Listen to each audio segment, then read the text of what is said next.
Welcome to the Cultural Show, where we all go arty-farty and have a look at some album covers.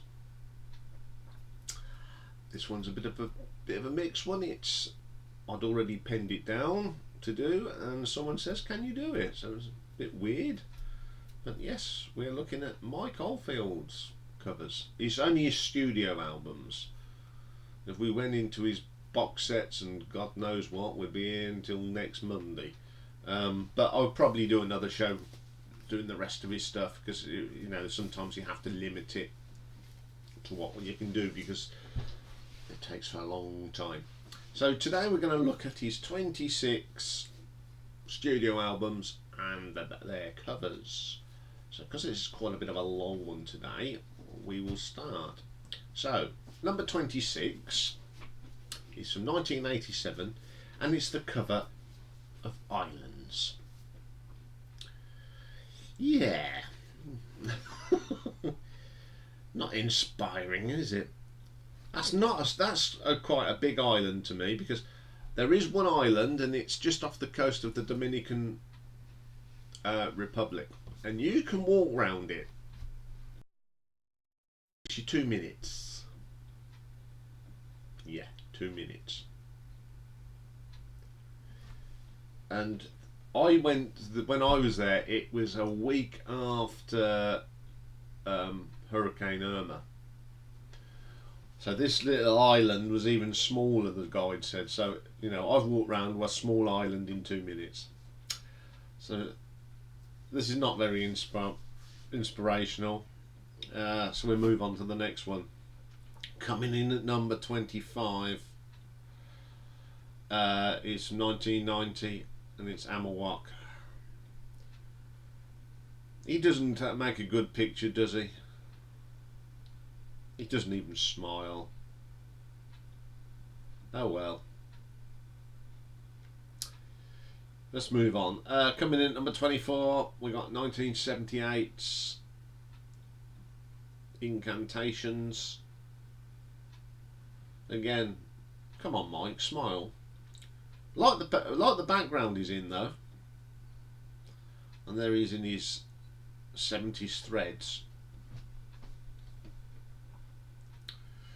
Okay, number 23. We're going to 1975. Omadorn, featuring Jesus Christ. He didn't have to look like Jesus on that picture. Great album, of course. He's not even smiling. He's got big blue eyes though. Okay, 22. We go to 1996 now, and to Voyager. Oh, I love this album. Yeah.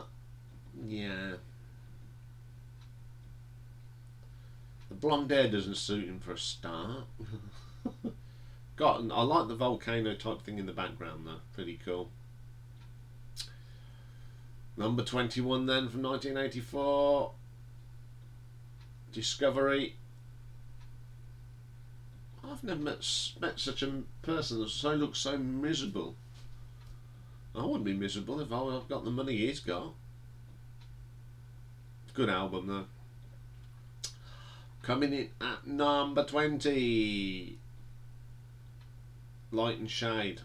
One of my favourite albums, as you know. Weird cover. Love how it's done though, his picture's been put on a bit of chicken wire type thing.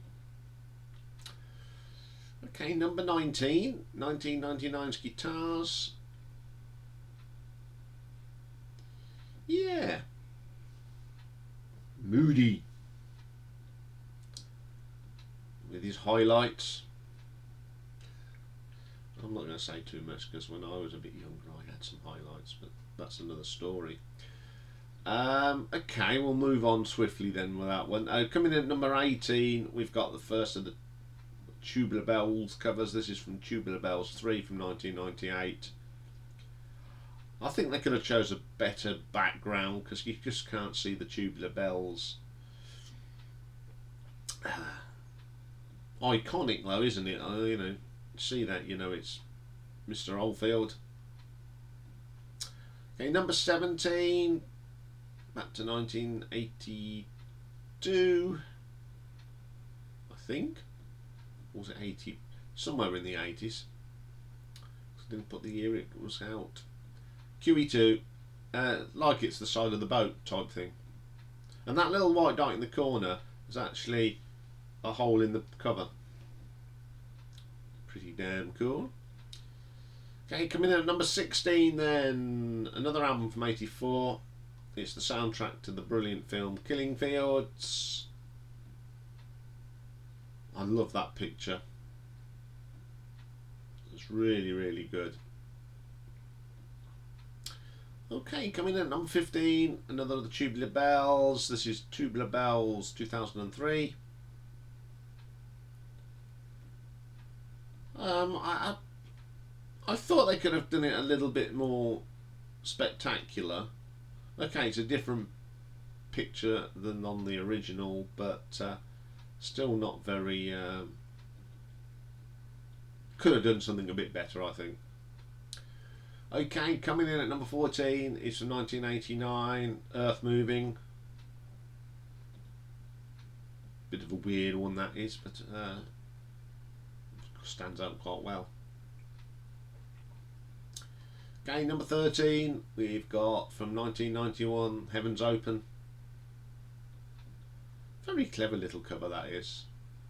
I like that he's actually down as Michael Oldfield. Bit posh. Pretty cool. Okay, number 12. The original cover, Tubular Bells from '73. Iconic cover that is now. Still most fabulous thing he ever did. Coming at number 11, go to 2002 for Trey Lunas. Weird and wonderful, but I do like it.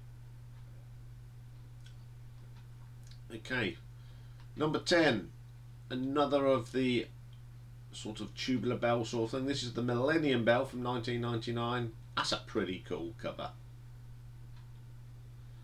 Got little bits all over it and lots of tubular bells and spacemen and pretty cool cover. Still on that theme, at number 9 we've got the cover to Tubular Bells 2. This is my favourite of all the Tubular Bells. I just love the bells that stand out and I love the background. That's an excellent picture, that is. Okay, coming in at number 8 then, we go to 1979 for Platinum. Stunning picture, that is. Good album as well. Okay, number 7. One of my favourite albums. The Songs of the Distant Earth from 1994. Love that Stingray. It's an absolutely belting picture. Number 6. Go way back. 1974's Herger's Rich. Love how that. I love pictures like that. I've got in my photo suite I can create pictures like that. And I've tried to do something very similar, but it didn't turn out as good as that. Still a great album, still a good cover. Okay, coming in at number 5, we get a 2008 Music of the Spheres. Love that picture. Absolutely belting. Okay, coming in at number 4. This is from 1982, so I would say that QE2 is probably 1980. 5 Miles Out. Great picture. It's one of them you could have up on your wall. Good album. Coming at number 3 then, go to 1983, Crises. And if you noticed on the intro the picture, you've got the boat and you've got that little tower on there and you've got the plane. I thought it was a very clever little bit of artwork someone did. Yeah, iconic cover. Okay, coming in at number 2, one of the most recent ones from 2014, Man on the Rocks. That is a stunning picture. It's brilliant. So it only leaves one, doesn't it? My number one, and it's his most recent album, Return to Imodorm. I just love that picture. Okay, it's all black and white, snowy and that, but it's just stunning. Again, I could have that hanging on my wall any day of the week. So, that's another album artwork looked at and picked to bits and generally looked at. I haven't decided what we're doing next week. So, between now and later on when I do the update, I've got to think of another band we can have a look at their album covers. So that's the next bit. You know, we have the little roundup of the week. So I'll be back for that later. Be much later. So for now, I will say ta-ta and have a good day.